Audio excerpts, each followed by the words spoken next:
Greetings and salutations. Welcome to the day after reckoning here on Ref the District. It is Victory Monday here for the Washington Commanders, the burgundy and gold. And I am, in fact, wearing the Washington onesie. This is odd. This is really odd looking, but do your thing. Do your thing, Nathan. Whatever. You gotta love it. Always wearing this. I can't wait till they actually come up with a Commanders one. I'll be rocking the Commanders one as soon as I see it available for purchase. I have this one, the Washington football team. I have a Washington Redskin onesie that did not get a lot of love over the 15-ish years that I had that thing, but it's all right.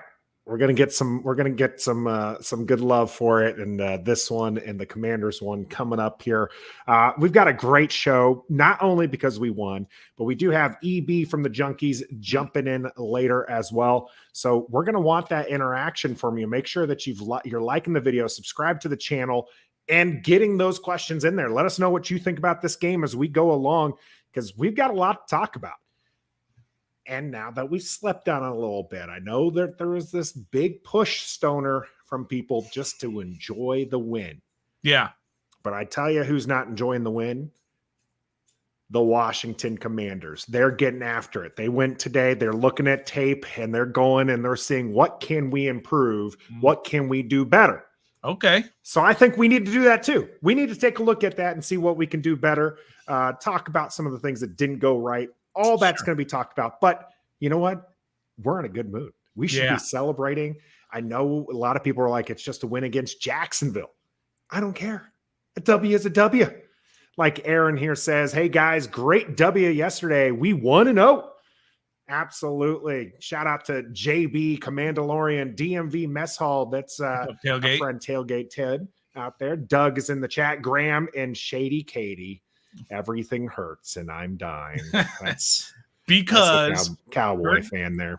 Her team was the only NFC team not to win yesterday. And those other two, right? Philadelphia had the big lead and almost lost it.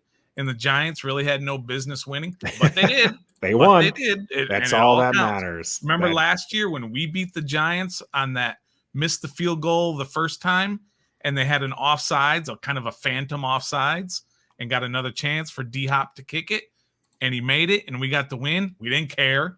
It was a dub. That's all that matters. A dub is a dub. Here is the graphic we shared earlier, and I just want to rub it in a little. Rub it in just a little bit. Happy Victory Monday. Not you, Dallas. You don't get to join this. Just don't get to join in the fun. We're going to definitely have a lot of fun today. Yes. Connor, I know you're excited for EB, but we want to do a little bit of talking back and forth for the two of us. Trev is working at the Sky Bar, so you can catch him down there in Lexington.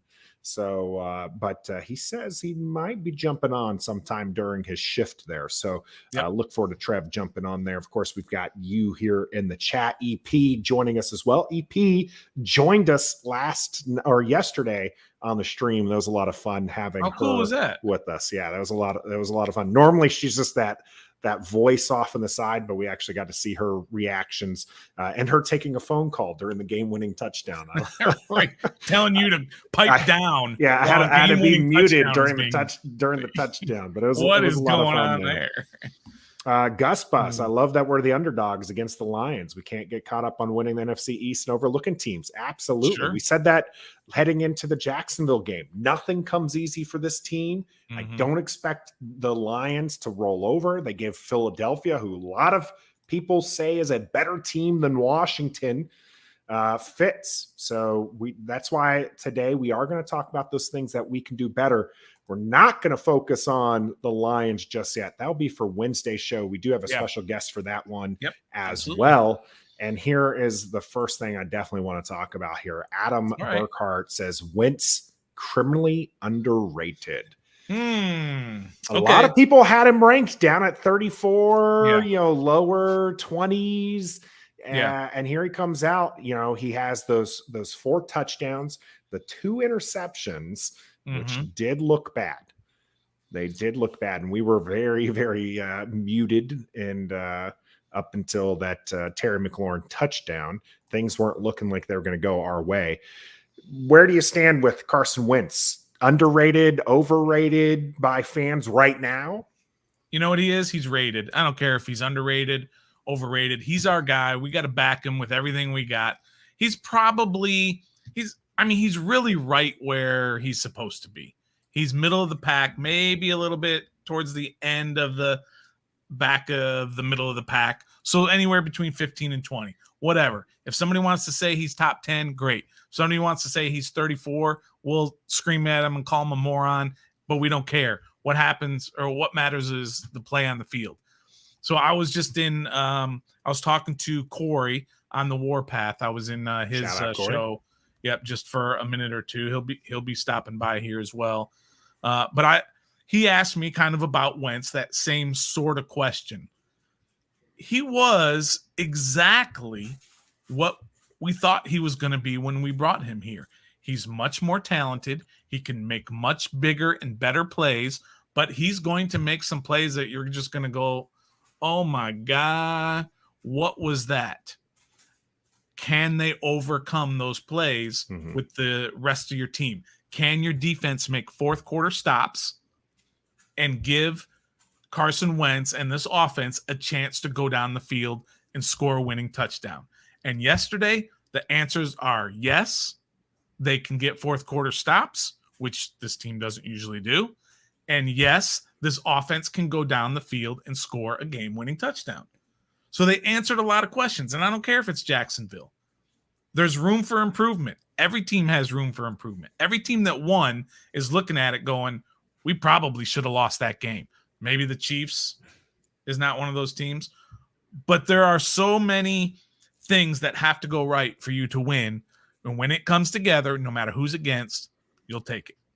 Yeah. Gus Bus again here with the pass to McLaurin was something Heineke could never do. That was a $28 million pass. That is going to be a few of those. There was definitely a few of those. That's probably the one time I want to talk about Heineke today. Okay. That's it. All right. And it's in this regards. Like Wentz, we've been saying this all off season. Wentz is an upgrade, clear upgrade. Absolutely. I don't think at this point we need to talk about Heineke and this is Wentz could, Heineke could never do this. Let's just start talking. Let's shift this narrative now to what Wentz can do. Right. That's right. And then let's focus that. I think a lot of this talked with our friend The Beard from Authentic and The Beard. Shout out to those guys as well. Great programming they have over in their channel.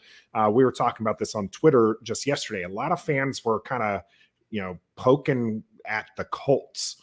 So we Matt do Ryan. Play later this year. All right.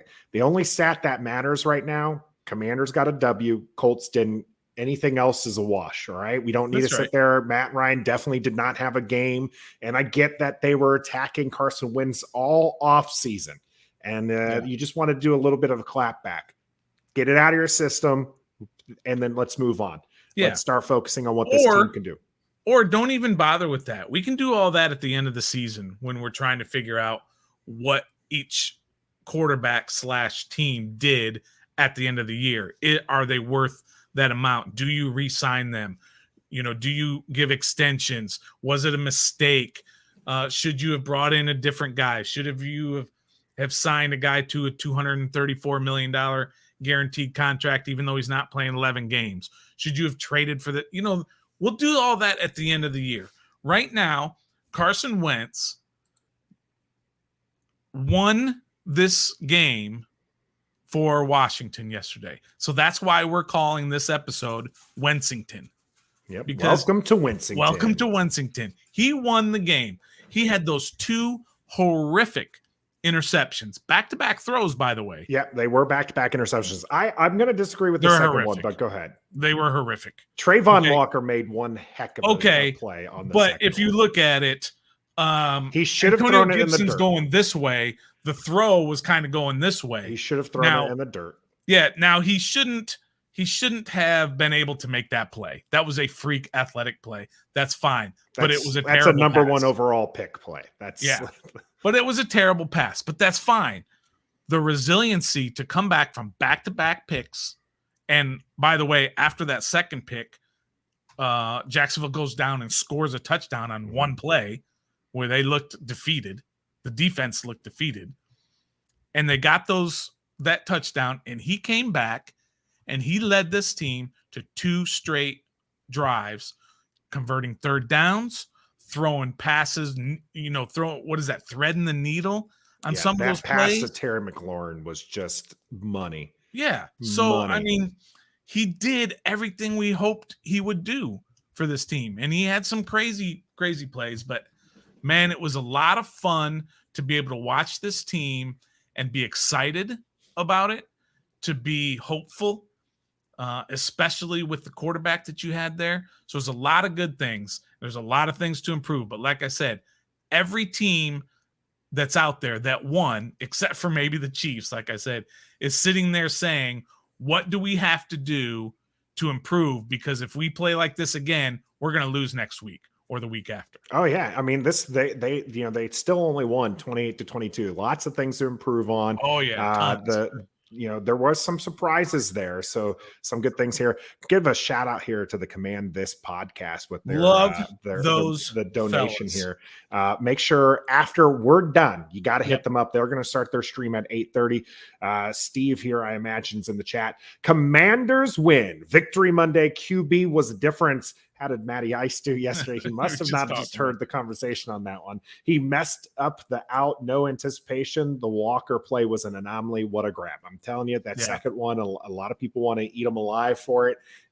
But, I mean, again, he should have thrown in the dirt, but people don't need to, hound Wentz for that interception. I think that one was just Trayvon Walker. Most defensive tackles, defensive ends are just going to knock that ball down. And he just made a number one overall pick type play on absolutely. That one for sure. So, but there was a lot of plays we haven't talked about. So many things that we want to talk about with that game, and we'll talk about this much later. But I have to give my go-go to Scott Turner, because Scott Turner, who showed absolutely nothing in the preseason, we're all going, oh my goodness, what's going to happen with this team? This preseason is a big time dud. But he's going out there with a stack of 4 guys on one side and Logan Thomas on the right, and he's running Curtis Samuel in the backfield, bringing him in motion, running him behind him, faking handoffs, RPOs. Yeah, he had Curtis Samuel and Gibson just all over the field, just making plays, making them look uncomfortable. I mean, guys were wide open all game, game long. The scheme is finally there. We have healthy wide receivers. That makes a difference. Scott Turner definitely, I think, is going to get a lot of people excited this year with the play that he the play calling that he can provide. Hopefully it gets more than the 28 points that were on the board, but hey, we'll see what's going to go on with that as we continue the season. We do have our guest here already. We're going to have EB from the Junkies joining us here. Let me move this brand real quick and jump him up on screen. There he is. EB, how's it going, sir? Hey guys, how are you guys? Doing great. Thanks for joining us here again on Ref the District here on the day after Reckoning. How are you doing? My pleasure. Yeah, I'm doing great. Thank God they pulled that out, because it was going to be a pretty awful week for me. And I think it was going to probably be a pretty awful week for you guys. Yeah, absolutely. So, EB, before we get into this game and talk a little bit, I wanted to, everybody kind of knows EB and the Junkies. This is your 27th year, right? 26th, 27th year. Something like that. The best radio show in the history of DC. Right, Thank you. Buttering you up here a little bit. All right, go ahead. Give me the hammer next. No, I'm not bringing the hammer. Don't worry. But I did want to say, you guys we've been doing it for a year and a half, right? We finally, and we model our show after you guys a little bit because we respect what you guys have done and everything. We finally one-upped you. And I think you're going to agree with this. All right. Okay? You guys have Robert Griffin III on the show to talk about the game from the previous day, right? Yep. We have Eric Bickel. We win. We finally one-upped you because we have EB. Well, no, RG3 is going to be fantastic. I am super excited about it. What's interesting to me, though, was the reaction to it. There's that era ended up being so toxic that there's a percentage of the fan base that wants to act like it didn't happen. Yeah. And it's really bizarre to me because, look, I've been all over the place, and I said many, many times, I borderline. I think I was legitimately obsessed with Robert for about 3 or 4 years. I just couldn't get enough of him. Every time he posted on social media, I was fascinated, annoyed, everything, every emotion you can think of. And yet, at the end of the day, in 2012, he gave us the best football year we've had in 20-some years. Absolutely. Nothing even close to it. So, look, it didn't end up the way we wanted. A 10-year run, multiple championships, at least, heck, multiple playoff runs. But he did give us a spectacular year. And even though there's a lot of things about Robert sometimes that annoy me, at the end of the day, I'm forever grateful for that. Sure. So I don't have hostility towards him at all. And as far as he goes as a broadcaster, he's spectacular. He's very, very good. He's spectacular. Yeah. He's, some of the stuff's maybe a little cheesy for my taste, but I do like fart jokes. So, who am I to say? You know what I mean? Like, who cares? Yeah. He's really, really good at what he does. And I thought he gave us some good insight today. So I appreciate that. And I think your listeners will like it on Mondays at 8 a.m., even though there's like a contingent of diehard Commanders fans that think we're just haters. And that's not the case. We want this team. We're desperate for this team to win. And I know that you know this, Stoney, because we've said it a million times. But when the team's doing well and the city's rocking and everyone's positive, there's nothing better for a sports radio show. You know what the worst thing is for a sports radio show? Is for the hometown team to swoon in like week 3, year after year after year after year after year after year after year. That's the worst thing for a radio show. So I promise you, even though I'm the only true fan of the boys, and it is what it is. People like who they like. They don't particularly care for the team either way. They're desperate for them to win too, because it helps them. So, that's one thing I hope people understand is that we are desperate for this team to win. We want to get behind them like, the city got behind the Caps, the way the city got behind the Nats. It was such a great time. Yeah, absolutely. And just like how the Nats are now, they're so bad that we pay no attention to them, and it's no fun. It's no fun to watch them. It's no fun to follow them. None of that. Right. Apathy is definitely the death knell of any kind of sports love. You want to have some fun. You want to win games. I'm wearing a Washington onesie right now, EB. Right, I love it. This is the thing here. Not a onesie, but a onesie. Got the victory there. What would you say is the biggest factor to the win yesterday? Oh, I don't know. I'm no expert, just a fan like you guys, like most of us.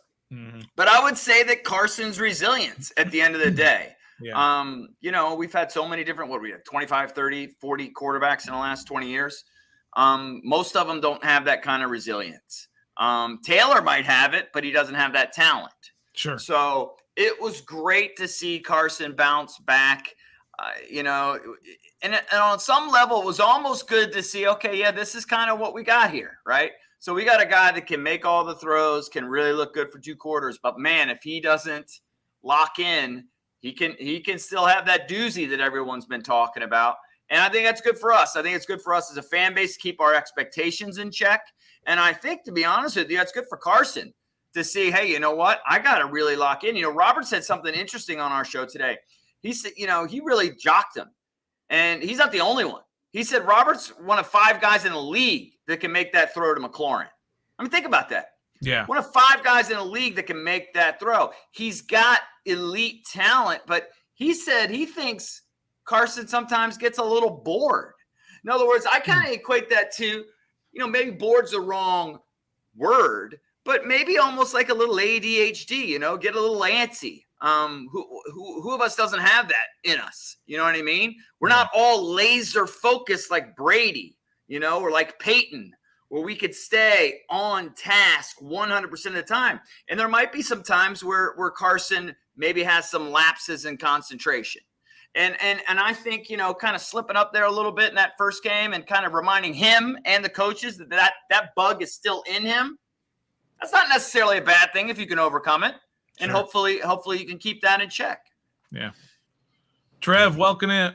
Trev joining us from Sky Bar there in Lexington, Virginia. What's up, DB? He's How you on doing, shift. man? Hey, Trev, how are you, my friend? I'm good. How are you? Appreciate you coming on today. All good. Very, very good today after a win. I kind of consider myself the president of the Carson Wentz fan club, not because I think he is this sort of, top 5 quarterback, but because I think he was the best option for us, and I think we can win with him. And when he came out there and played so well in the first quarter and a half or so, I was really excited. And then when he had that little doozy, that little stretch there, I thought, this guy's going to murder me on week 1. Week 1, not just me, the fan base, all of us that put our faith in this team. So I was just thrilled personally to see him pull through. I've tried to quit this team. This might be something you guys don't like to hear because you guys are real diehards too. But, this team has put me through so much turmoil. I've tried to quit them. I can't. It's the one team I can't quit. And I can't tell you, I'm 52 years old. And when they win, it still hurt. It still, feels amazing. And when they lose, it still hurts. So I wish it wasn't that way. I'm a grown-ass man. I got 3 children. It should not be that important to me. Right. But for some reason, these games are important to me. So I'm thrilled. Well, we had a question in here from JB. What did you think of the O-line play yesterday? Had Wes Schweitzer, who started in place of Trey Turner, had a couple people shuffling around there. I mean, you saw Sadiq Charles in there. I know you talk a lot about just being a fan, but from your perspective, what do you got for the O-line play? Well, again, I don't like to ever pretend that I'm an expert because I'm not. But it appeared to me they held up pretty darn well.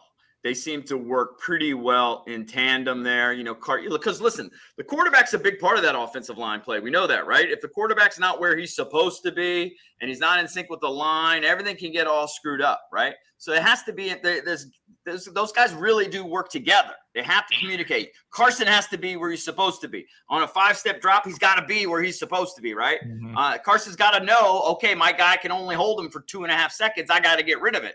And I felt like all of that was working pretty well. I mean, he had the 1 sack. How many hurries did he have? I didn't even get a chance to look at that yet. I hadn't seen that. 3, I believe. Yeah, 3. I do remember one touchdown play. They brought 7 and the line held them. I mean, obviously we scored a touchdown. So definitely some impressive parts there. Yeah, no question. I thought listen, I have a lot of positives that I take from that game. I mean, could we have lost that game? Easily. Oh yeah. We could, in fact, I would have probably guessed the way that game was going 8 times out of 10, we lose that game. Yeah. So, we should beat them. I think we are superior to them. But the way that game was playing out, we could have easily lost them. But still, all that being said, scored 28 points. Carson showed you what he could do. Antonio Gibson reminded everybody why he's been the guy here. What has he scored? Is the number 15 touchdowns in the first 2 years, or is it 25? I think it's higher than that. I think it's 25 maybe, right? It's either 15 or 25 or something. Yeah. He reminded everybody why the fumbles annoy us, but yet the reason why they keep giving him the ball is because he's got a lot of ability. So I thought that was awesome. I mean, I've been saying it for years, but really this year it resonates. I've always said we've got weapons. They're good enough. You could scheme guys open, especially a guy like Jay Gruden. I thought he schemed guys open all the time. We didn't necessarily have great weapons. But this year we legitimately, when healthy, I think have weapons that are fantastic. I mean, do other teams have better weapons? Sure. I don't care. But can we win with these weapons? With Dotson and McLaurin, with Logan Thomas, with J.D. McKissick was an afterthought in that game. Wait till he has 5 catches for 100 yards and a touchdown. Yeah, sure. Logan Thomas is coming off an ACL. He's barely coming back. He had 3 big catches. I mean, they've just barely – we haven't even seen Cole Turner yet. They've just barely – and Robinson, poor kid.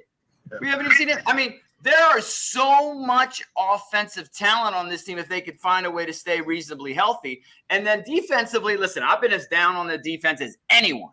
Mm-hmm. No one's been harder on that defense than me. And yet they were not spectacular yesterday. But I thought Jack Del Rio was as good as I've seen him since he's been here in D.C., drawing up blitzes, pressuring, didn't just lay back. And it wasn't always perfect. It was ugly sometimes. Jamin Davis was put in some awkward situations, it appeared to me. Mm-hmm. But they did just enough to keep Trevor Lawrence, who's got some ability, off balance. And, I think there's a lot to work with. Does that mean that we're going to go to the Super Bowl, win every game? No. Right. But there are things that we can work with that I think if you're a Commanders/Skins fan, you should be excited about. And we haven't even been able to say that for a while. For years, we haven't been able to say that. Yeah, I was excited for Fitz, but that lasted a quarter. And to be honest with you, the early returns from what I was hearing in camp weren't great. Right. So I think that was probably going to blow up in my face anyway, one way or the other.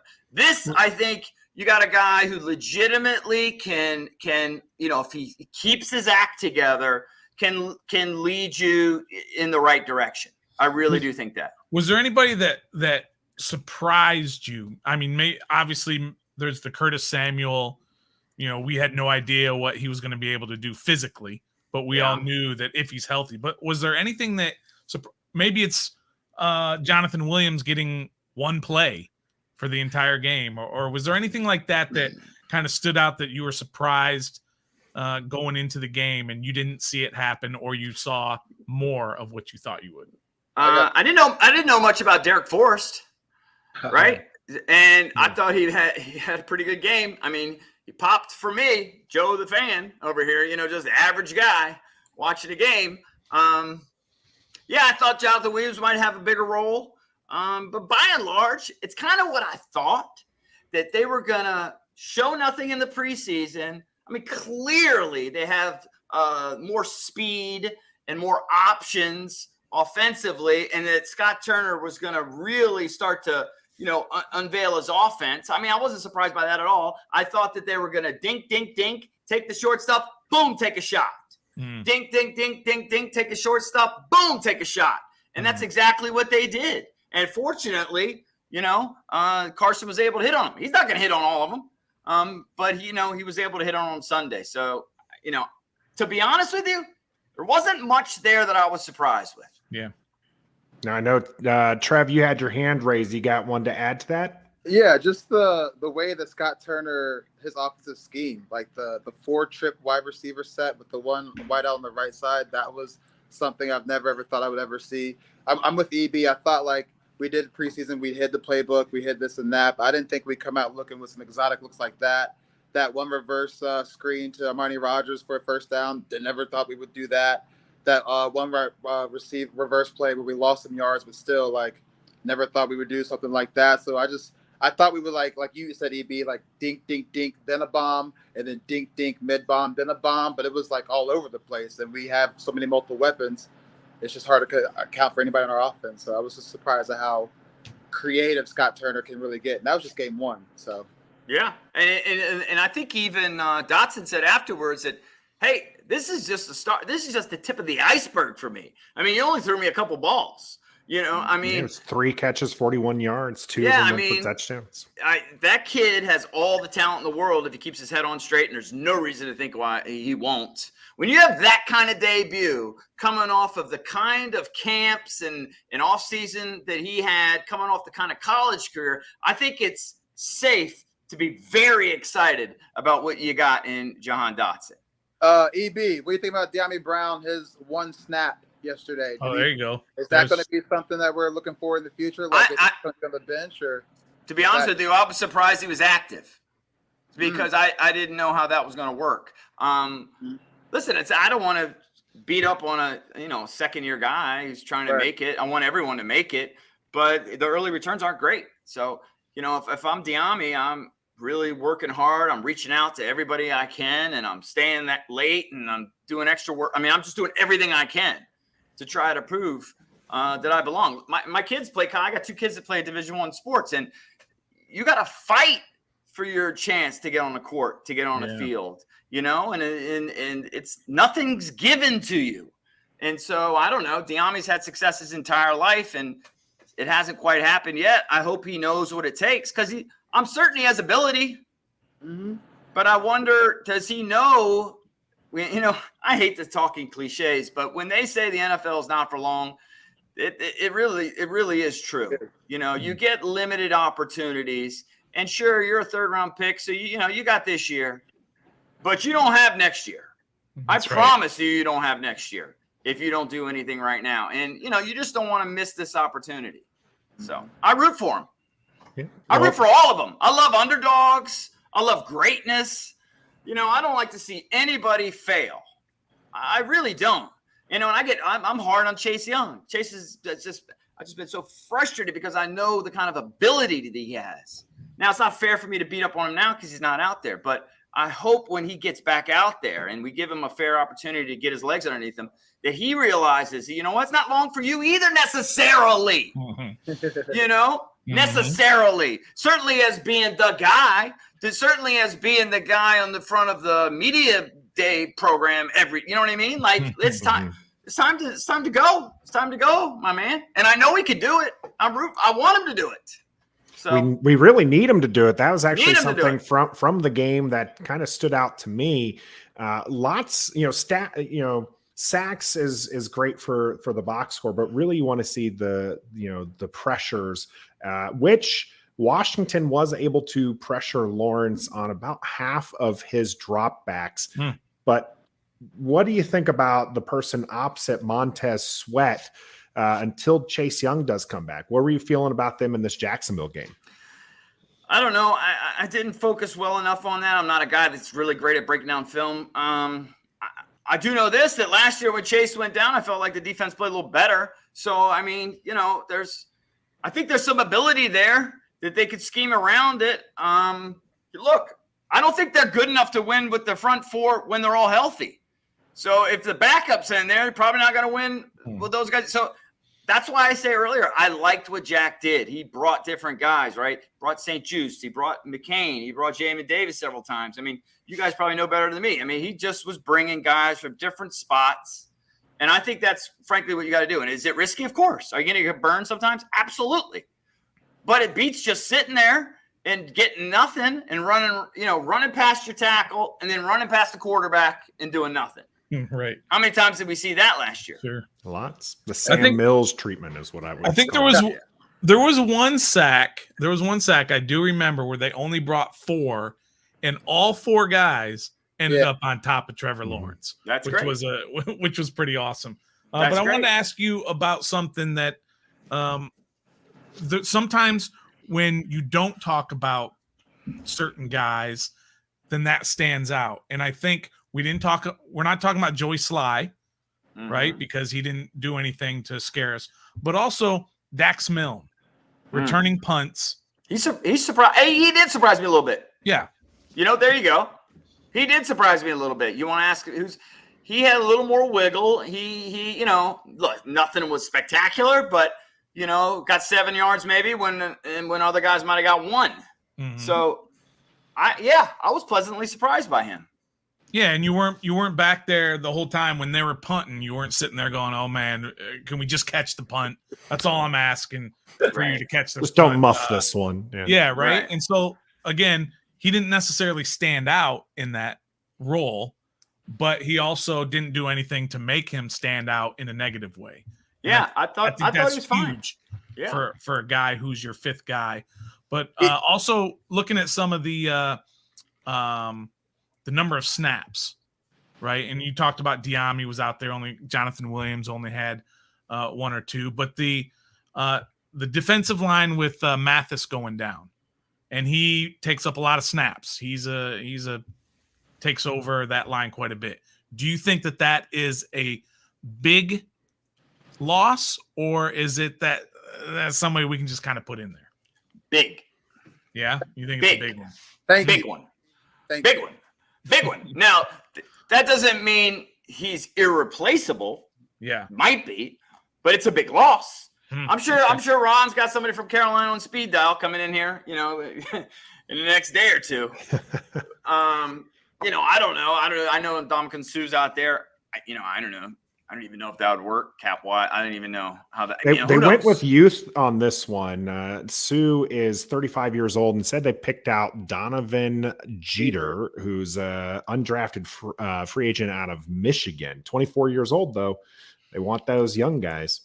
Well, I think Ron said they might pick up multiple guys. Yeah. But yeah, let's see what the kid could do. I mean, yeah, it's really sad. I have to say I'm a little thrown that a meniscus could cause him to miss. Now, the only thing I can think is maybe it's just now you're getting into roster shuffling, because if he's out 8 or 9 weeks, they don't want to hold him. So maybe that's what's playing in, because generally a trim, you're an NFL athlete, you can be back in a couple weeks. A repair, maybe 6 to 8. 17 weeks for a meniscus doesn't make sense to me, but I mean, I'm not a doctor. I only play one on the radio. AB, I got one question before I get out of here. Kendall Fuller. He hates Kendall Fuller. I don't hate him. I just hate the way he plays. Yeah, I don't know. That's for the way he plays. But do you think what's your opinion on Kendall Fuller? Liability or not? Like, what is it? I don't know. I keep waiting for Kendall to step up, and at times he makes plays. I think maybe the general consensus a few years ago was he was better in the slot, right? I don't know. I'm not an expert on DBs. I don't break down the film. I watch the game. Wherever the ball goes, I watch it. So I don't know. I know he has ability. I talked to a Virginia Tech grad that knows him well, and he said, Kendall's got all the ability, but just always seemed to be just a little bit short. A little bit short, maybe not quite strong enough, not quite fast enough, can do a little of everything, but just not quite what you need. Mm-hmm. But then I also know there have been years where he's been very highly rated and all the nerdy stuff. So, I don't feel like that's been the case the last couple of years, but I know certainly a couple of years ago, he was very highly thought of. So he's a local kid, right? Good Council High School. I root for him. Got to root for our guys here. Thanks to the great Ratubi here hitting that super chat. We appreciate the donation here. He's kind of going, the great Ratubi is going back on a question we kind of answered already, but wanted to give him the shout out here. Do you think they go out and get a name DT? We have someone mentioning Gerald McCoy. David Bada is somebody they kept on the practice squad. What were you hearing about Bada as far as potentially, making the roster and doing anything that you've heard on that front? No, I haven't, but I haven't investigated it, to be honest with you. I hope everybody's following our guy, JP Finley. He's fantastic. He knows the team as well as anybody. Yep. Pete Haley's out there all the time. He's fantastic. So I would just follow their feeds. They usually have a pretty good line on what's going on, especially I think JP might even spend more time out there than Pete. He gets the winks and the nods and the down low scoop, and he tries to kind of lean you in the right direction. So follow those guys. That's my best advice. Well, hopefully they give us some good insight. Do you have an early prediction for next week against the Lions? Well, listen, I kind of have a thing where there are certain franchises that I will just always bet against. All right. And the Lions are one of them, okay? They're the Lions. I'm not scared of them. I don't care. They could beat us 10 times in a row. I don't care. In fact, I think they've had recent success against us, much to my chagrin. Yeah. I will always pick against the Lions. Yet, all that being said, I'm a little bit scared. I'm not going to lie. They scored 35 points now. My understanding is they scored a couple of those touchdowns late when maybe the game was already out of hands.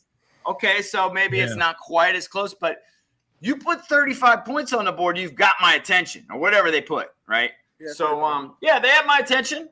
I'm nervous about the game. I mean, they have some weapons too. That receiver had a pretty good game. Would they rush for 100 something? That's the thing. You want to focus on the negative a little bit. We can't stop the bleeding, stopping the run. I mean, what did we give up? 7 yards a carry? Somehow still won. 6.8, 7.2, somewhere in that range. As we said, there's a lot of ways they could have lost that game, right? They could, very easily could have lost that game. I mean, turn the ball over 3 times, give up 7 yards a carry. I don't think they're going to be able to give up 7 yards a carry next week and win. Yeah. I don't think that's going to – I mean, obviously you can't turn the ball over 3 times every week and win. That's just a fluke. But I'm a little bit nervous. I'm nervous about that game. Yeah. I'm not nervous about Jared Goff. Right. You know, Nobody is. But, you surround a guy with enough, you know, and a great running game. Well, then, I might be eating my words next week. So I'm a little bit nervous, but I'm picking my boys. Excellent. Hey, before we let you go, EB, I know you're probably drinking a Jack and Diet there. Why are you not drinking out of your Ref the District mug? I don't drink liquor out of that. You guys drink liquor out of your mug? Why don't you get me a Ref the District with my beautiful face on one of these? There we go. We might be able to make that happen. We'll see what we can make do. That happen. Yeah. Well, EB, we appreciate you. You can catch him, of course, on the Junkies 106.7 The Fan. We appreciate you coming out here on our day after reckoning here on Ref the District. All right. Thank you, guys. Appreciate you, EB. All right. Have a good one, EB. Trev, my man, thanks for jumping in here with us. I know you got to get back out there at Skybar, but nah, we're dead. Oh, yeah? Nothing happening there. Nah, I'm chilling right now. All right. Well, our listeners have to get out there to Lexington. You got to also hit us up in the chat. Let us know what questions you have or what you want to say about the game. A little quiet, I think, a little bit during EB. That's my fault for not reminding you to make those questions there. But it will be something. That run defense is what I definitely want to talk about right now. Tailgate here from the DMV mess hall. DeAndre Swift averaged 9.6 versus the Eagles, 15 carries for 144 yards. Yeah, EB talked about this right at the end. We were being gashed on the ground, but because we were up 14-3, you're not going to do a whole lot of running, right? It wasn't until the end that we started to see where Jacksonville was going to try to control the game. But I also saw some good things in that run defense. Another good stat from the defense, gents, not to take away from the run, because I'll let you guys talk about that real quick. 3 for the 12 on third downs. Yeah, we stopped them 9 times out of 12. That's not good, Trev. That's fantastic, especially when you compare what's been going on with this defense over the last. I mean, John Kine put out that stat since like 2010. They're like the 29th ranked third down efficiency defense. Like 2018, yeah. I mean, that's crazy. And they went out there and they did 3 for 12. And again, you can say, oh, well, Jacksonville did well on second down and they scored here and whatever. When you focus on a stat and you throw it in the face of the team and the fans and you say they suck at this, and then the team ends up improving greatly on it, then you got to give them their props for that. Yeah, you do. And they did a great job on third down, defensively and offensively. If I'm Jacksonville, I'm going to keep feeding James Robinson the ball. He broke one for 20 yards? And then that was it. Well, you know who I thought was the best player on the field for them, though? I thought Etienne was, and they didn't give him the ball enough. Well, that drop probably was like, you know what, I'm not going back to you. Yeah. He also got pretty well rocked by Forrest, and so he probably didn't want to touch the ball too many times. Honestly, the real answer, I think, really comes from, and we should probably have Drew and Dunn on to kind of talk to us about this, but I think the real answer is he is a smaller guy, right? You don't want to you want to use him in kind of a role where he's not going to get beat up too bad.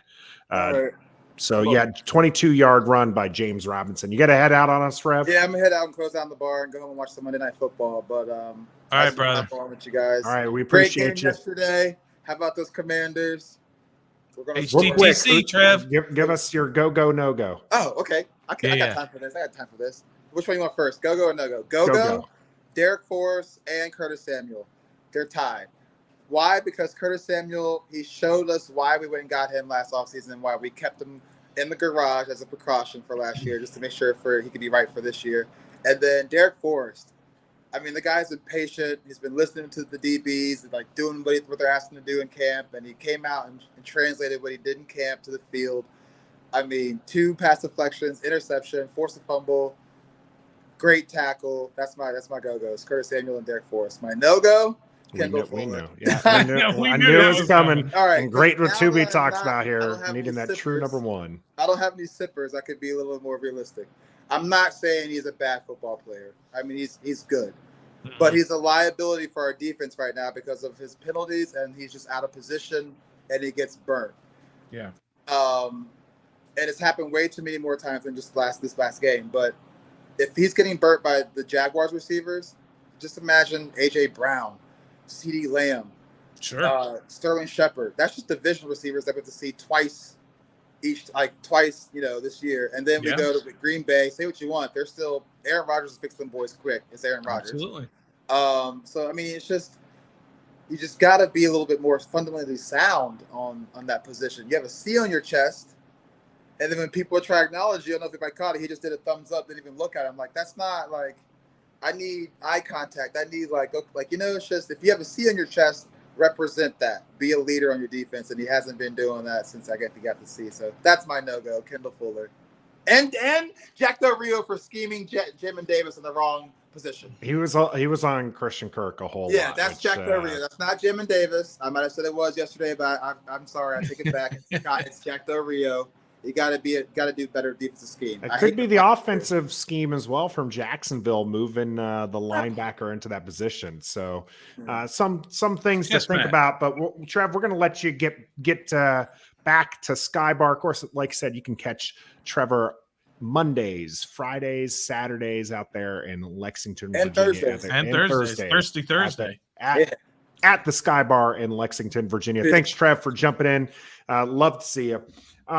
Let's we can get to our Go-Gos and stuff, but first I want to talk about Great Watuvi here again. Appreciate you, brother. The smart chat. We appreciate that. Sister. We need a true number one cornerback, a linebacker, and a run stopping DT. I feel like our defensive tackles are solid in that regard. I think they're better than solid. Well, so when it comes to like run stopping, right? Mm-hmm. I feel like they get a bad rap. And so I don't want to necessarily go, too on the opposite end and say that they're great, but they're good to above average run stoppers as by themselves. I think where we run into issues is when it comes to that linebacker play. Don't have a thumper to really get in there. I think Jamin Davis is coming into his own and has been, kind of starting to fill the holes better. I've talked about how Cole Holcomb, his tackling always bothers me. He's not pushing them back. He wraps up, but he gets dragged. And the cornerback situation, Kendall Fuller started last year fairly slow. So I have faith that he'll come into it. He played really well for the last. So I didn't think he was terrible. I really didn't think Kendall he was Fuller? terrible. Yeah. I mean, there were obviously some plays there where he got caught for holding or pass interference. Absolutely. But as I like to say all the time is that the best cornerbacks in the world get that. That happens to them a couple of times a game. It's the consistency. It's the ability to make plays when you need to make plays. It's the ability to not give up big plays. This defense didn't give up any over-the-top plays. Remember the big problem last year was all the over-the-top plays? They had 0 over-the-top plays, if my memory serves me right. Yeah, I can't think of one of the ones that, like, there was a big miscommunication or anything that happened. There was none of that. But it's obviously he's not great. He's not a true lockdown number one cornerback. And I agree that they need this. This team needs that. And that'll be the number one draft pick next year, most likely. But I think in the line with the run, with the defensive linemen, I think the defensive linemen are very, very, very good. And if you go back and kind of watch it, just watch the defensive line, and they're putting pressure. Sometimes it's just 20 QB pressures on 43 dropbacks. Yeah. And sometimes it's just the 4 of them. And they're sometimes it's that close to getting to them. Early on, I thought Trevor Lawrence had some time to stand back. He did. But then after a while, they were really, really getting to him. And like you said, somebody said that Jack Del Rio was throwing a lot of different blitzes at him. I mean, St. Juice pummeled Trevor Lawrence on a play. They had some linebackers in there on certain plays, some safety. So I think they're okay. It's that freaking, whatever you want to call it, Buffalo nickel, third linebacker, whatever it is. If you had a linebacker up there in the line, maybe James Robinson doesn't pop through there for those 24-yard 22 runs. yards, yeah. Because there's a let's just say N'Kobe Dean. I always use him because he was available in the second round when they made their pick. He wasn't available in the 3rd round. Yeah. But what if he was there instead of Derek Forrest, who was further back, or Percy Butler or St. Juste, or who's ever playing that nickel 5 yards further back? What if he's there and he thumps a dude? Who knows? But I think the defensive line, I thought they were great yesterday. Not good. I thought they were great. Yeah, I agree. And Doug here, the opponent's running backs aren't turning 1-yard runs into 4 against our front. Yeah. They are getting stopped. I mean, there are some things that they were breaking it out here. DMV Mess Hall, and if I haven't said it already, make sure you head out to their channel and subscribe. Absolutely. It's Tailgate Ted, Rally Captain, bringing some good content out there. The Jags are averaging 6.1 yards per carry. They win the game if they keep pounding. I disagree with the second sentiment to that. They were absolutely gashing us, or at least they felt that way, right? But if you actually look at it, the both of them, James Robinson and Travis Etienne, because his name gives me fits.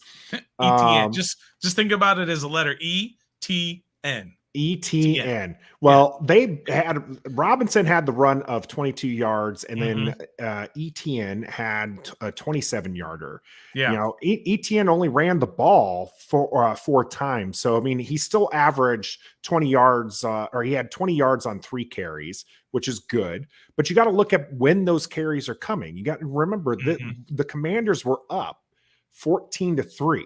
They weren't and this is where those pressures started coming from, Stoney. You're talking about it, how early on it did look like Lawrence had some time back there. But as Washington was able to pin their ears back, they were able to get after the quarterback. And you take away that 22-yard run, and obviously you can't do that. The 22-yard run happened, but that's 10 carries for 4.4 yards, and that's what you expect a running back one to get. So I don't really feel like I guess I do feel like we were gashed, and of course that yards per carry sound makes it.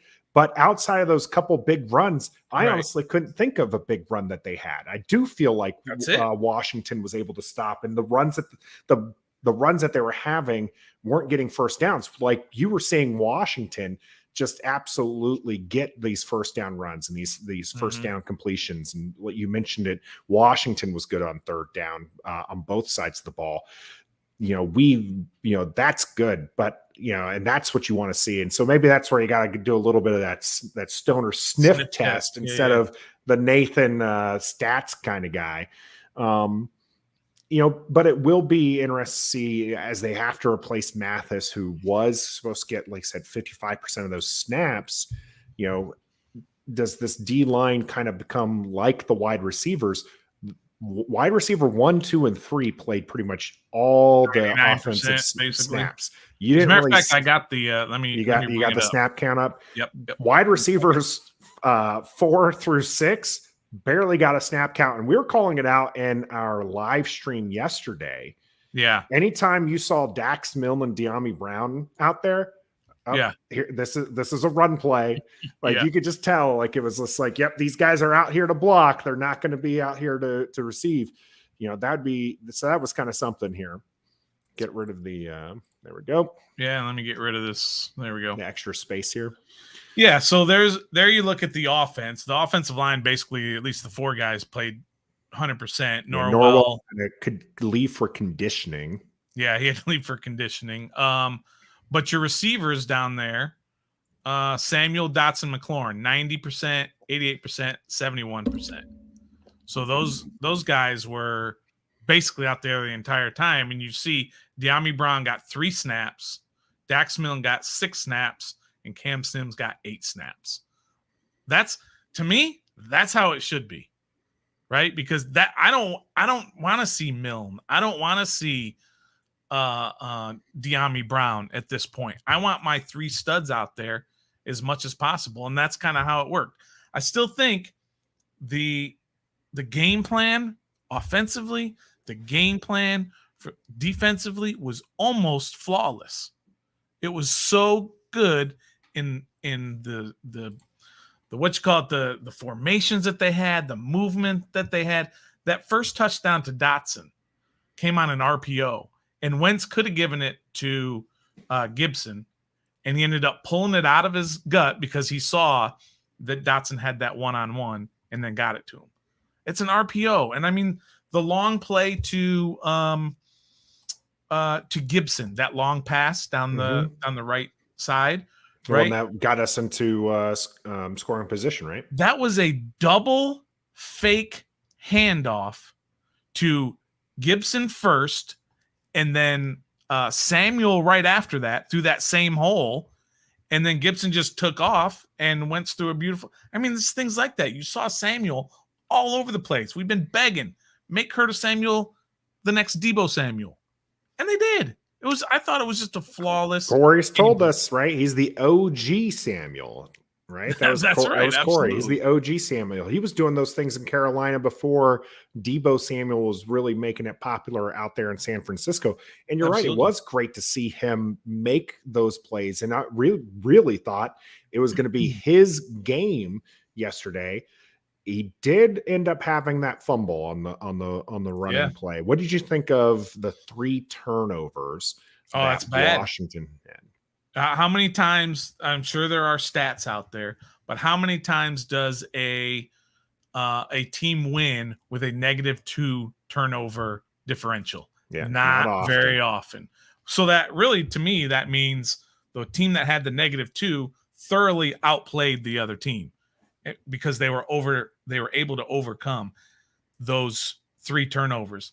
Now the 2 interceptions, I can't remember what happened right after the first interception. Did they kick a field goal or did we just stop them? I don't remember.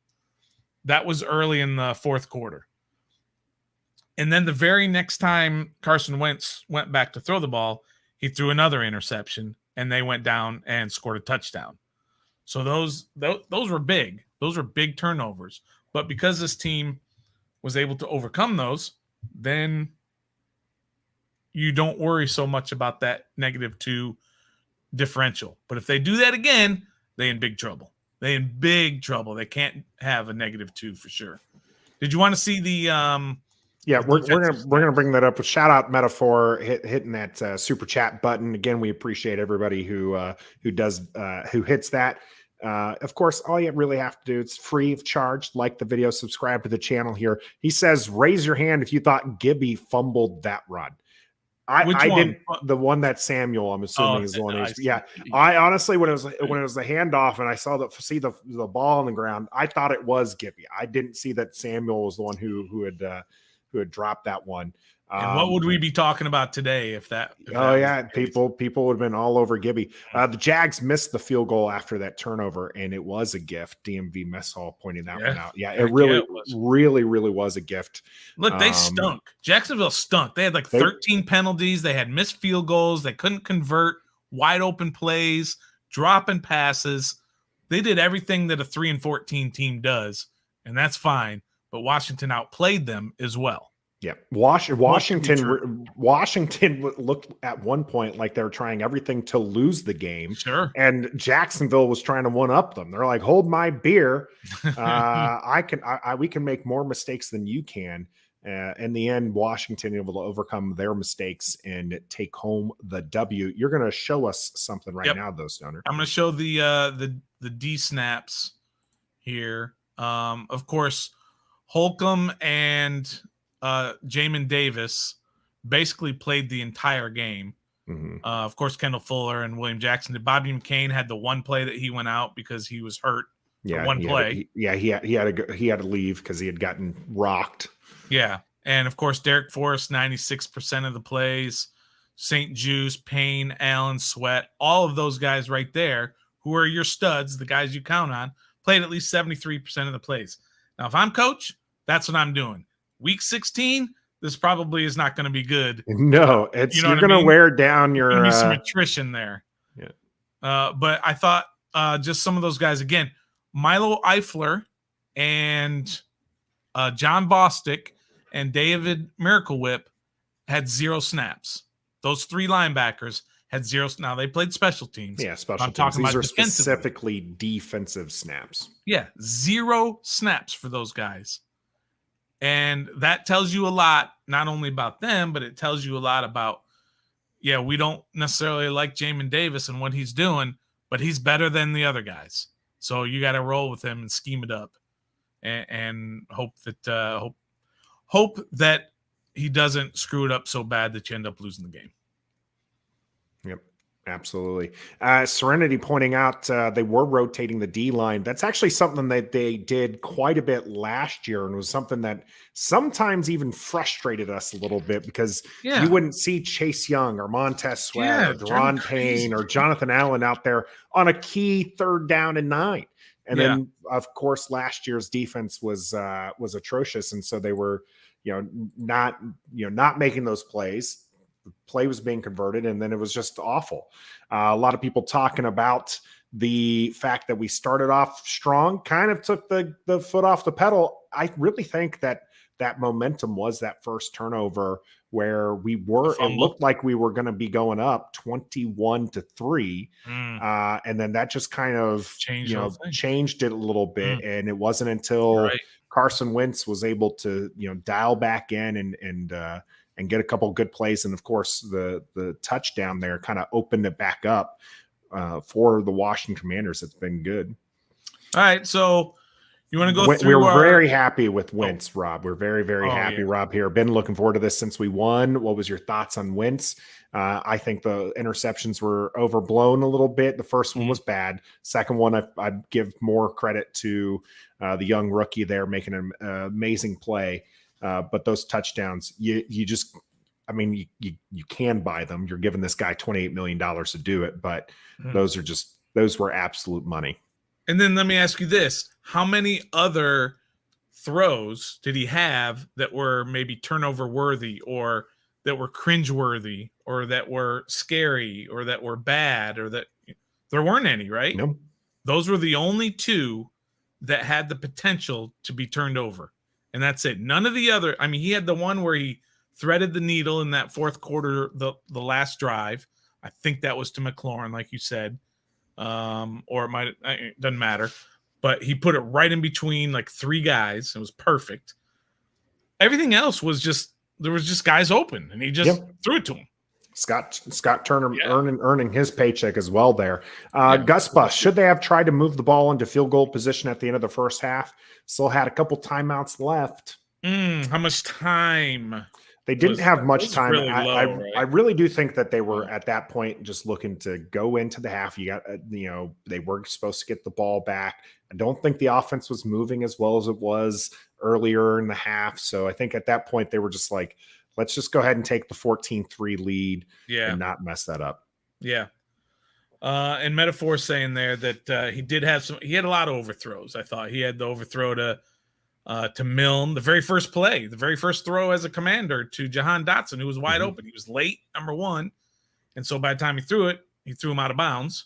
So there was that one. Logan Thomas was one over his head. So yeah, he had some, but every quarterback does. It's the consistency and being able to hit the guys and be able to make plays, because some of those throws that he made were just sick. And the one to Gibson, again, that we talked about, was a sick throw.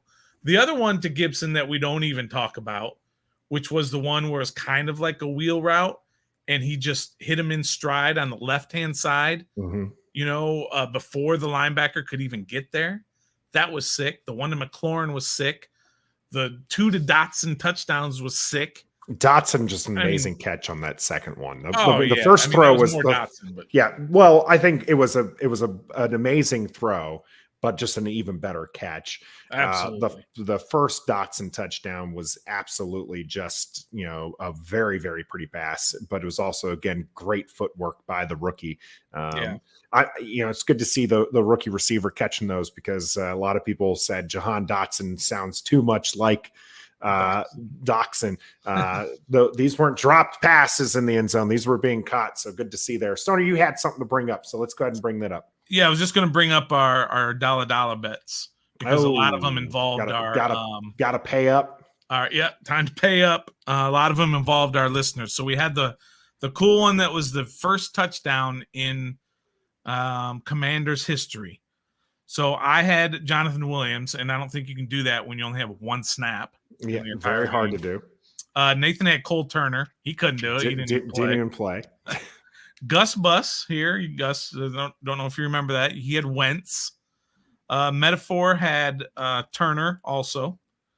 Dougford had Gibson. And Corey Lott had Dotson. And Trev, our guy Trev, had Curtis Samuel. And Curtis Samuel was the one who actually scored the first. And by the way, a sick throw. Great. As well. Again, schemed beautifully, right? Dotson went in motion to the left, then came back right, and then he went out into that flat, and Wentz just threw a perfect pass that there isn't a defensive back on the planet that can defend that if everybody does everything right. So anyway, so Trev wins the $1. Everybody else, you lose $1. We had. Do you get credit for Wentz throwing the TD? No, not at all. Jonathan William touches. Trev had 10. Nathan had 5. Stoner had 3. Well, he got 0. We all lost on that one. Steve from Command This. I think they just started. They did just start. We'll make sure to remind people to head over there as soon as we wrap up here. He said Evan Engram would have 75 plus yards. How much did he have? Do you remember? I actually have the box score. It's probably not. It's probably in the 30s, I believe. 28. Yeah, 28. Off of 4 receptions. So again, I tell you, Engram, he's terrible. I don't know why we're so afraid of that. Who took? No one took Trev that, right? Where Trev was with him? Yeah. Really? Yeah, you and I said no. Trev said yes. Trev said Gibby would fumble, and both you and I said no way. So all right. Trev's just losing all kinds of money. He always does. He does. Trev said 50 yards rushing for Trevor Lawrence. He's probably yards. 4 yards rushing there. So he said 50 yards, right? So that's a miss by him and plus for us. Yep, both of us took that. Yeah, Nathan said Carson Wentz would have 2 35-plus yard completions. So they had one. And then they had a 29-yarder or something? Yeah, we had a 49 to Terry McLaurin, a 27 to Logan Thomas, a 26 to Gibby. Pretty close. Let's see. Who took me on that one? Who took you on that one? I really thought I was going to get Trev was with you. Trev was with me. Stoner said no chance. All right. You just did that to take the action too there. I think I did, yeah. Gus Bus, were you surprised by how stiff Wentz looked in the open field? He didn't seem too mobile. He just needs to be mobile enough. Yeah, and he had one play where he did run. He had one running play that I remember, and he had one play where he got out of the pocket and then threw to Logan down towards the goal line, I think right before Curtis Samuel's touchdown. Or that was Jahan Dotson's touchdown. Doesn't matter. But, yeah, he was mobile enough, stepped up in the pocket when he needed to. Again, he only got hit 4 times. Yeah, tailgate teasing him, saying that Wentz looked like he learned how to slide from RG3. Yeah, that wasn't a great slide. A little awkward. Metaphor had a 50-yard field goal for Sly. Nathan said no. Trev said yes. I stayed out of it. So that was a no. Real progress in action. We haven't seen him tonight, but he said Cole Turner would have 100 yards and 2 touchdowns. And all 3 of us said no chance. Yeah. So and then the last one, Trevor victory there. The last one I was just going to go with is our score predictions. The closest score prediction, which aren't true Dolla-Dolla bets. So this is not a true Dolla-Dolla. The closest I think was probably. Let me look. Probably Dougford, who had it 27-20. Way to go, Dougford, with the close on the bet there. Everybody had Washington except for me and Steve from Command This. Yeah, maybe I should dock you a point there. I had it 25-24. I had it really close to the score. You had it pretty close, but that close doesn't count. Yeah. You are currently leading our internal dollar bets for the season. You got +3. I got +2. Well, and Trev is at -4. Here's another one. During the game, did you count this one? Remember we had one in game. Trev said it was going to be a third 3 and out for Washington in the third quarter, and it was not. Nathan said no. I did you not abstained. Participate. Yeah, nice. So that way we're tied, and poor Trev is at -5. We'll make sure we get that updated. We'll get that going. We love our little Dolla-Dolla bets here. Let's go ahead and get to our Go-Gos and No-Gos. We talked to Trev about his. Yep. He threw out a couple there. On one side of the ball, had one specific no-go there, but then Dollard or came back and threw in another one. But who's your go-go for the game? And get this in the chat. Corey said 28-21 Commanders. That's pretty much on the money. I don't have that in here, Corey. I mean, you might be recreating history over here. But Metaphor is taking $2 from you because you picked the loss and missed. I like that. Love to see that. That's fair. All right. So Go-Gos and No-Gos. You want me to go first? Or I asked you. Okay. Go-Gos first. I mean, there's so many, and we've talked about them ad nauseum here. But mine is it's going to be Scott Turner.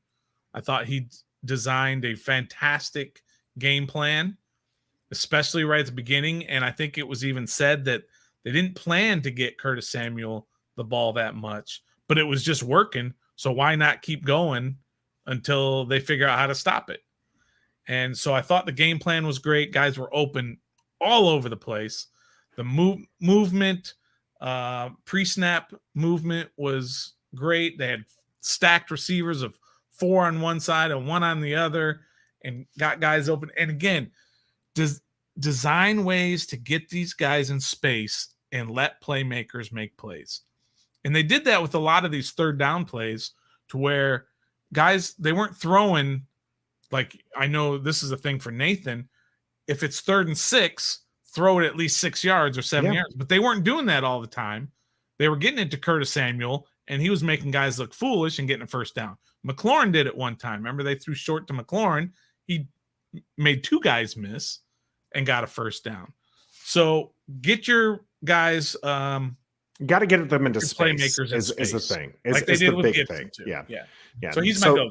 So preferably, and the reason why I say, like, if it's a 3rd and 6, you throw it 6 yards. That makes sense. If you're throwing it to a guy like Logan Thomas, like you're not expecting him to rumble for the extra yardage there, right? Like you just want to make sure that he's already there, right? If I'm throwing it to even Cam Sims, Dax Milne, De'Ami Brown, I know those guys can be dangerous in space, but more often than not, they're not getting the separation that the wide receivers 1, 2, and 3 are getting.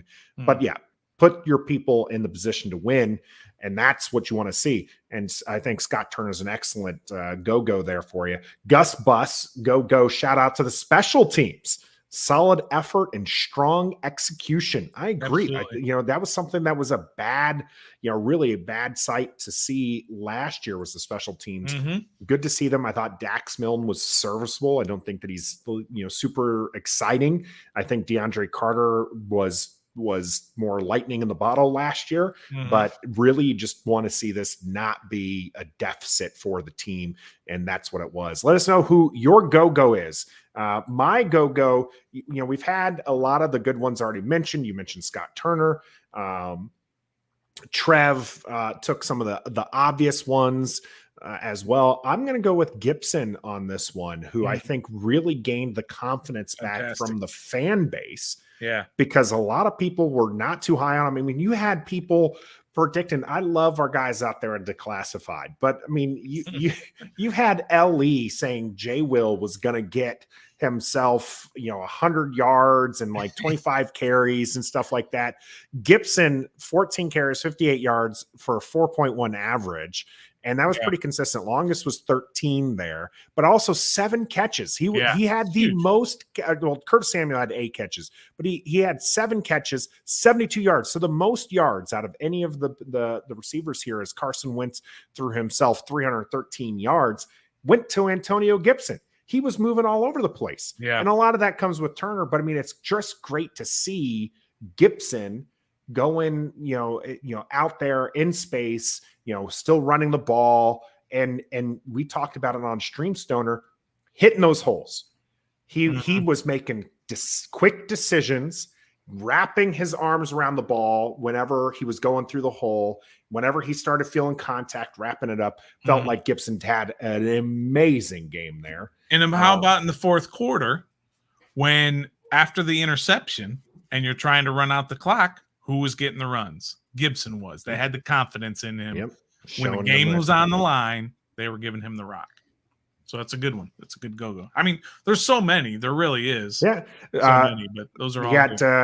You got Jahan Solo here from Metaphor. Yeah, absolutely. The only rookie to have scored a touchdown in the opening start there for the NFL. Scored 2 of them off of 3 catches. We got great Watubi here. Payne is a go-go. I agree. I mean, he was a monster. He's going to earn himself a big contract. A lot of people are talking about with Mathis out that you're definitely going to have to pay him. That's going to be something. Trev finally made it home. He says Gibby is back. Did he make it home, or is he? No, I think he's still working. No. I think he was closing up shop and headed home is what he said. Okay. Corey Lott, go. Carson Wentz for overcoming adversity in the third quarter, leading us to victory in the fourth. I love it. You know, a lot of times, you know, I will shy away from giving go to a guy who makes mistakes. Carson Wentz had those 2 mistakes. Curtis Samuel had one heck of a game, but he also had that fumble. Huge mistake. Yeah. And so it's just like, I don't want to necessarily praise those guys, but I tell you what, overcoming the, adversity there, not kind of getting himself back, was this kind of had this mystique to them that they could just beat Carson Wentz. And, it just wasn't the case. Carson Wentz came out and took him back. See, Trevor is home. Armani Rogers has he doesn't get that. He doesn't get that because during that play, all Trev could do was talk about how slow Armani Rogers is. He was like, "Oh my God, he's so slow! Get him out of there!" He's so slow, but it was great. I don't think anybody had that on their bingo card. Armani Rogers, 1 catch, 23 yards. Thinking that was the first catch, right? That was just out of nowhere. There you go. Again, a brilliantly schemed play by the offensive coordinator. Everybody goes right except for Armani Rogers, who pops out to the left. Get it to me, and he had that whole side over there. Beautiful scheme. Gotta love seeing it. And I didn't. Defo here from Rockman is his go-go. Yeah, he was amazing. Absolutely. They're gonna have to find some way to keep him and Cam Curl on the field. Maybe that's where you have the Buffalo nickel. Yeah. See what you can do with that. But absolutely, DMV mess hall with Deron Payne. Absolutely. There we go. Metaphor pointing out everyone needs to go find FedEx Air Player of the Week and vote Carson. You need to make it happen. Right. Let's change the national media perception of Carson Wentz. Make them start praising him. A lot of people have been down on him. Let them start praising him. Again, I've said this over and over again. A lot of people's impressions of Carson Wentz are because of that left-handed shovel pass interception and not taking the Colts to the playoffs when it was supposed to be a gimme game against the Jags. I think that perception is going to start changing now that he has some, good wide receivers. Scott Turner's dialing it up for him. And as long as he can keep those mistakes down, I think they're going to start talking about Carson Wentz in the top 10 category again, but he's got to stay consistent with them. He's on pace for 68 touchdowns on the year. Yeah. I'm just saying, he's on pace for it. All right, who's your no-go? We talked about Carson Wentz making those mistakes, Curtis Samuels, but they had good games to go with it. Who is just an absolute no-go for you? And let us know in the chat who your no-go is for this game against the Jacksonville Jaguars. I mean, for a lot of the guys who maybe struggled a little bit, only struggled for a certain amount. They weren't necessarily just bad all game. But I mean, I just have to probably go with Jamin Davis. I understand that defensively, the scheme, what are you doing putting him on Christian Kirk? Okay, but not necessarily all the time he was on Christian Kirk. Now, there were times, and you don't expect him to cover Christian Kirk. Totally understand that. But there's a lot of running plays where he was not hitting the hole properly. Again, he's still not doing those instinctive things that you need your linebackers to do. So just Probably, or let's attack the Martys and Ron for not drafting a linebacker or signing a linebacker.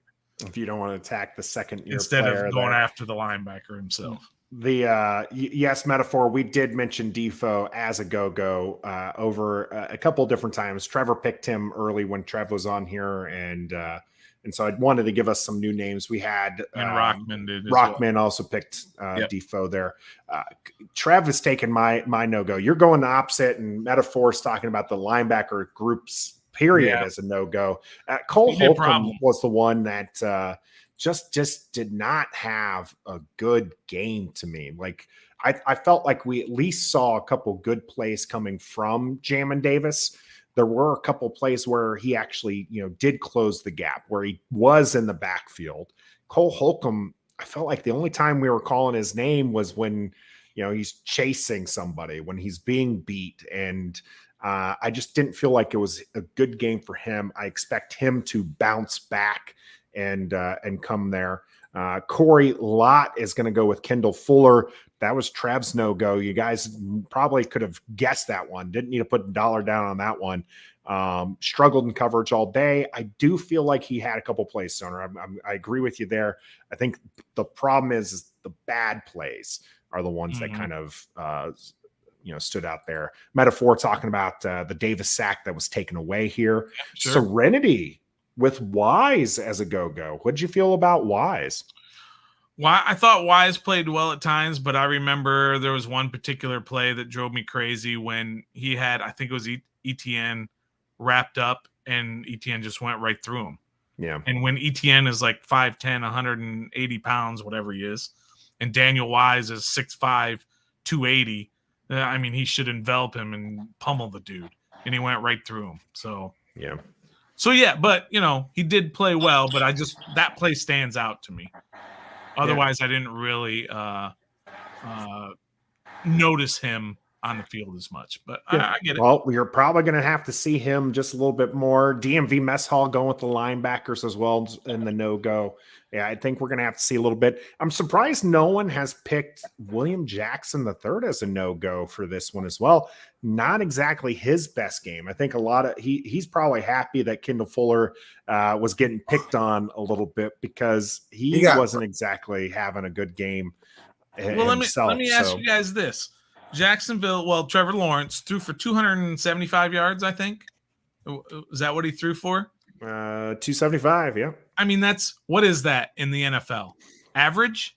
Yeah. Fairly average? About average, yeah.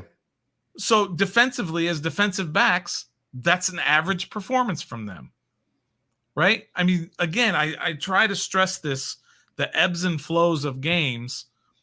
Your defensive backs are going to get burned all the freaking time during games.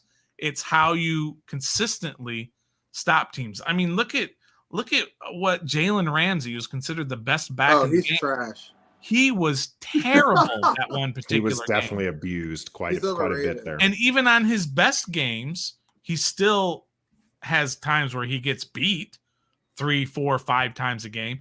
Do you not give up the big plays? Do you not give up touchdowns? Did Kendall Fuller give up a touchdown? I don't think so. I don't remember how they scored. Robinson had a run.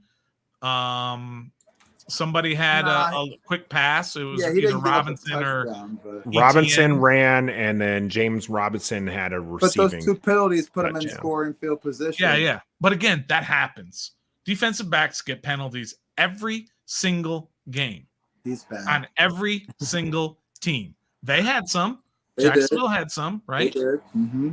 It's just, again, it's the big plays. It's the consistency week after week that you don't give up big plays. So give those guys times during the course of a game. They're going to make those mistakes or whatever, just as long as they're not crushing to the team. Like Gibson doesn't normally fumble, but when he fumbles, it's a big deal. It's huge. It's crushing it's about to the team, where he and then fumbles, it's a big deal. Yeah, exactly. Right? So you just kind of got to ebbs and the flows of the games. You got to kind of pay attention to those. So, but I get it. Fair. I get it.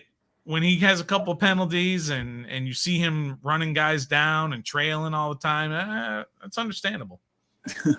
Yeah, it's not the best thing. If you got any last minute additions you want to give us in the chat, anything you want us to talk about, hit us up, let us know. I'm going to take this opportunity again to show off the Washington onesie as we won. Actually, here's I think my there you go.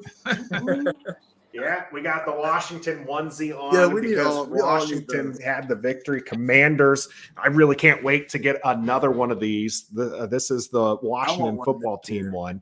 Mm-hmm. I have a Washington Redskins one. I need a Washington Commanders one. And I need you to like this video, subscribe to the channel. And when we wrap it up, I want you to head over to the Command This podcast. They're streaming right now, about 25 minutes into it. So make sure you head over there, give them some love. Gents, any lasting thoughts here on this game against Jacksonville?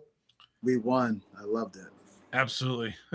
And this is probably the first time ever that you've asked that. And of course, I don't have anything. Right? Normally I have something and he forgets to ask. And now he asks it and I got it. I ask and he doesn't have anything. Said it, but Taylor Heineke does not win that game. He just doesn't. You're I'm right. not trying to talk like bad about him, but he doesn't make the throws that Carson Wentz makes. Like, yep, this is your one time you get to talk about it. We brought it right at the beginning, Trev. You hadn't logged in yet. This is it. Heineke's out of our system, and let's just talk about those balls were so. It's kind of weird to say, but the balls were so pretty that were being thrown by Wentz. Absolutely. Perfect spiral, right spot, right the time. Man wearing the Manscaped shirt talking about balls being pretty.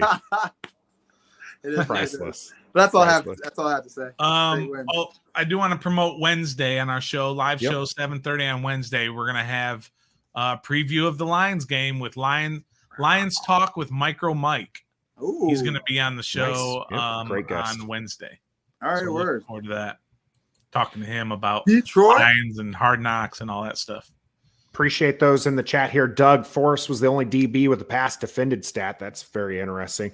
Great Watubi here. Can we get out of William Jackson's contract next year? Hold on to that thought. Just wait. I think that he's going to have a solid year. I don't want to say that, don't throw the baby out with the bathwater, I think it's the saying here. Where did I get this from, Rockman? Online. I can't remember the exact story. I think it was like FOCO or something like that. But it sounds about right. Someplace called FOCO. If you Google Washington onesie, adult onesie, they've got a couple different sleepwear ones. I've had a long running gag. I have a Redskin one where it's not a onesie, not O-N-E, but a onesie, W-O-N. So I'll be picking up another one. Are you commando under this? Please don't answer. Please don't answer. Please don't answer. Wouldn't you like to know? My EP would kill me if I actually truthfully answered this. The great Watubi, appreciate that with the smart donation. Appreciate everybody who did that. Yep, Doug, that's exactly what it is. It's a onesie, and he only wears it after a win. Only wear it after victories. So that is gonna be it. It is Victory Monday here, folks. We appreciate you jumping on. Like I said, head over to the Command This podcast. Give them some love. They're a great group of guys, and we will be over there in the chat as well. And until next time, beat the Lions. Be a fan.